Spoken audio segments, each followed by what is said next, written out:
In this sixth episode, we explore the vastness and longevity of consciousness. As consciousness expands throughout the universe, it enables greater storage of information and memory. Consciousness is expanding exponentially, mirroring the development of human intelligence. Finally, we pose a fundamental question: is consciousness alive?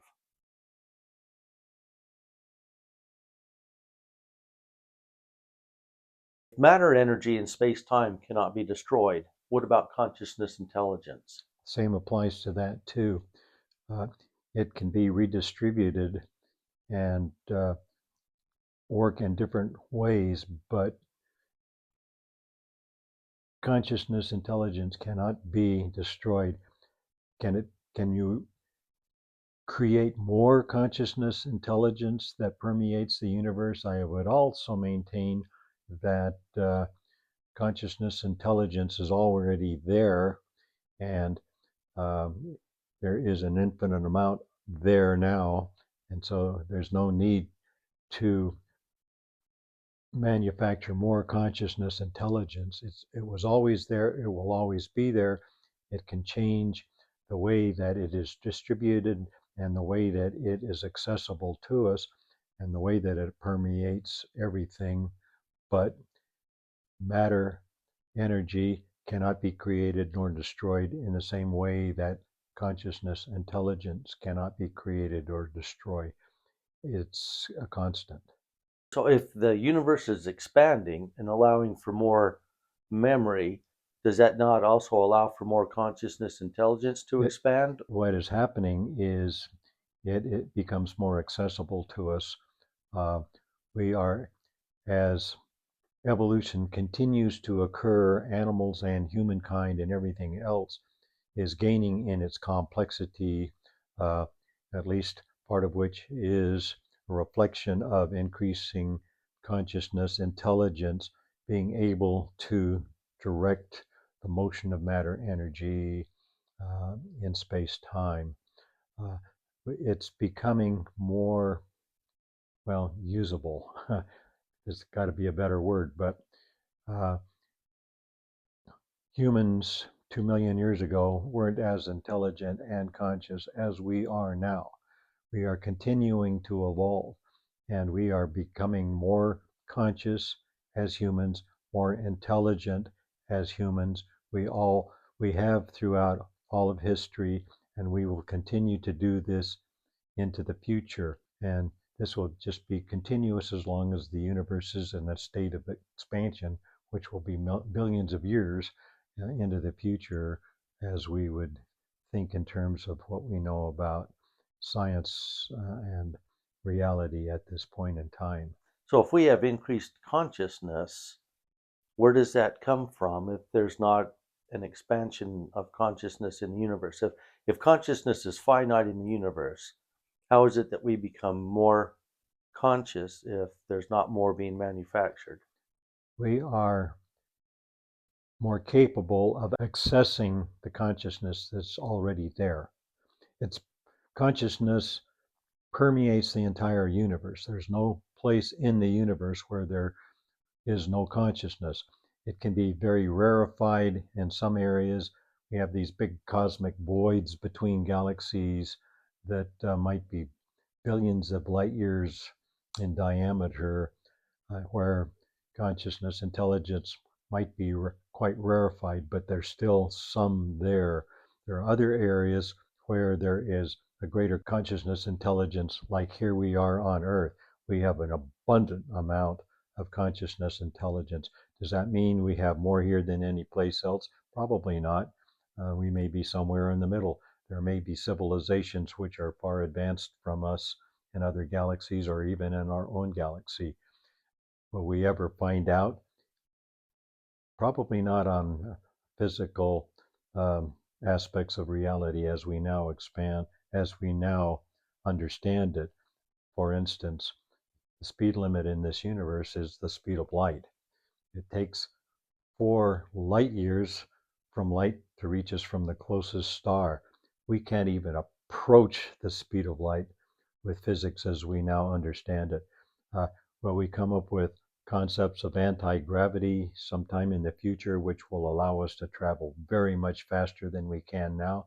Yeah, there are those who think that they're right on the verge of actually doing that. And it seems like we've been able to invent a way to achieve any thought that we are capable of coming up with. Television 100 years ago was in its very infancy. We had uh, we had instruments which kind of were the what instruments that needed to be invented before we came up with the concept of television. Then was a Farnsworth that came up with the way to construct a television image um, pretty close to 100 years ago. And then look at us now with our big screens, uh, 95 plus inches with these beautiful, beautiful, sharp images, high resolution. Um, we didn't know that we were even going to get there 80 years ago, but yet here we are. And we just keep understanding things better and better as we access higher levels of intelligence and consciousness. We are able to access higher levels of understanding about the universe and everything that is within the universe by accessing larger volumes of the universal mind, let's say, if you think of it in holographic principles. And rather than just accessing a small volume of recorded information holographically within space, we are able to access a larger holographic volume of recorded memory so that Einstein can come up with the general theory of relativity or a special theory of relativity, or other people come up with, like Max Planck and a lot of other people have been able to come up with quantum mechanics, which is brilliant. It's not perfect, but it's brilliant and it's getting better all of the time. We're now using quantum mechanics to compute to make quantum computers, which go way beyond standard computers that we used to have up until more recently. We just get better and better and better of accessing all of this recorded information that's out there in the universal mind so that we keep expanding our level of understanding of everything. And we'll continue to get better and better at that as we continue to evolve. That's a given. I mean, that is in the theory of integrated theory of consciousness, that we started out in a relatively low level of complexity, being able to access all of this information that is out there, which is accessible to us. When we reach the level of wiring in our brain that allows us to access that information. And we know a lot about the brain and the way that the brain works coherently with information that's out there, but it doesn't manufacture consciousness. It relies on the way that the brain is constructed, and we all each construct our own brains by the things that we learn, the experiences that we have, the feelings that we have. This this reconstructs the brain on a second by second basis, where you're constructing new dendrites which connect to neurons. Others are being destroyed while you're manufacturing new dendrites. And the way that this antenna your brain is reconstructing from moment to moment allows you to access more and more information and come up with new concepts and ideas, which the Einsteins and the Max Plancks of the world and Isaac Newtons and Galileo, et cetera, they access these concepts because they're already there. They just need to they just need to tune into them and then give them a description that the rest of us can understand.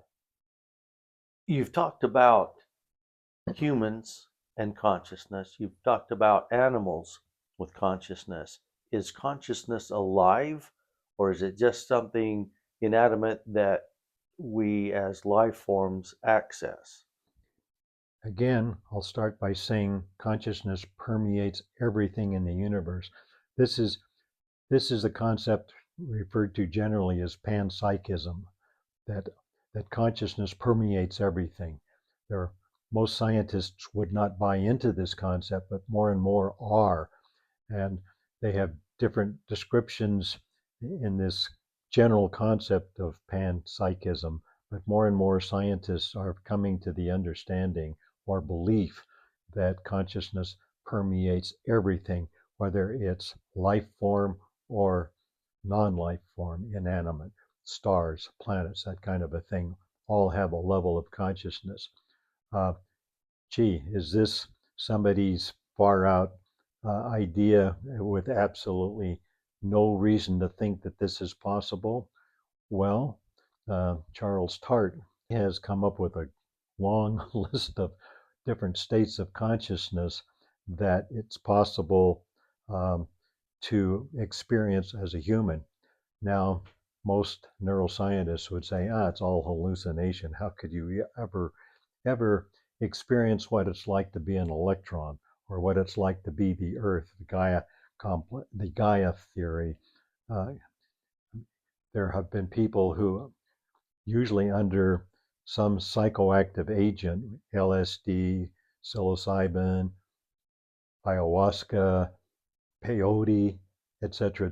There are a lot of them out there that can put you into an altered state of consciousness where a lot of new ideas scientifically come up with that you never hear about.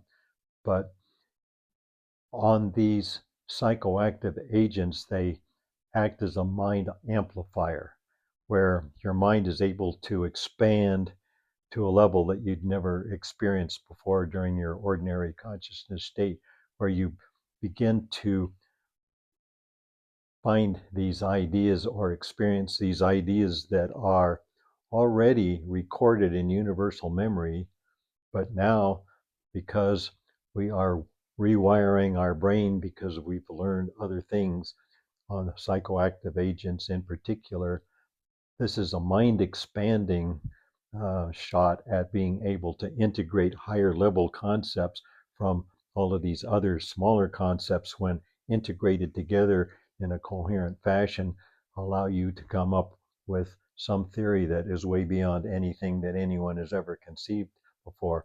Again, one of the greatest minds of all time, Einstein, came up with his theories of relativity, which are mind blowing.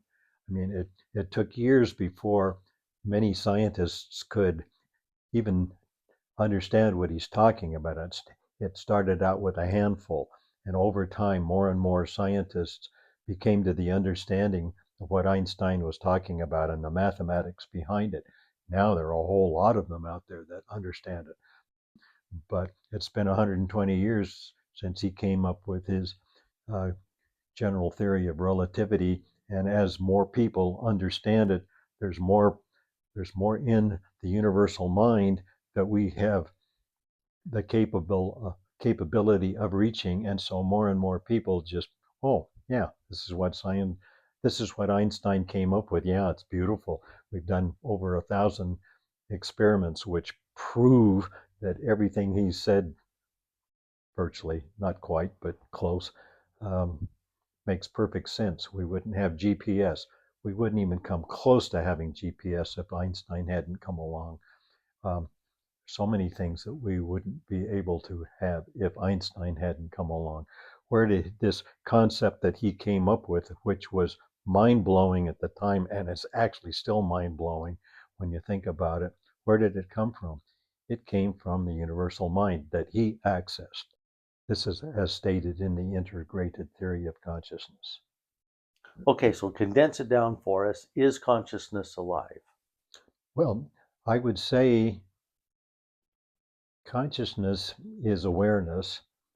We have generally two types of awareness: self awareness and then external awareness. We are self aware, and I think humans became humans when they became aware of their self awareness. I remember back in my 20s, maybe, when maybe I was in my 30s, when I became aware of the fact that I was aware. Now, that might sound like a very simplistic thing, but if you contemplate on it for a few minutes, that's a huge thing. I am aware that I am aware, and that is a jump in understanding in our reality. And I think that that's the first human beings were those who became aware that they were aware. Okay, that's one kind of awareness, one type of consciousness. But then there is external awareness where you're aware of everything else outside of self. You're aware of the sun, the moon, earth, each other, plants, tabletops, cars, airplanes. You're aware of everything out there, as well as all of the physics that we are aware of, all of the mathematics that we are aware of, all of the memories that we are aware of. This is external awareness. Unless, well, maybe I should say concepts are more of an internal self-awareness kind of a thing, but it's maybe a combination of both. But okay, so that's kind of the most basic understanding of consciousness, awareness of both types. So what am I aware of? Then it starts to become more complex, but it's it's not just consciousness, it's consciousness intelligence. Those two words put together give you a more accurate understanding of what we're talking about. Consciousness can't be intelligent uh, by itself. There has to be understanding of concepts married with consciousness for any of this to even um, put us into an arena where we can discuss it. Consciousness has to have intelligence, and intelligence has to have consciousness. So, again, there are 6 properties in the universe: matter, energy, space, time, intelligence, consciousness. They are all so totally integrated and interrelated that you can't really do the reductionist model that we talk about that splits them apart so that we can talk about each one individually. One basic universal substance with those 6 properties. Now, I still probably haven't answered your question, so ask it again. So, in a word, Yeah, yes or no, is consciousness alive? I guess you'd have to say yes. Boy, that could generate a philosophical discussion that could go on and on and on as to whether it is or it isn't. But I guess I would have to think of it as alive.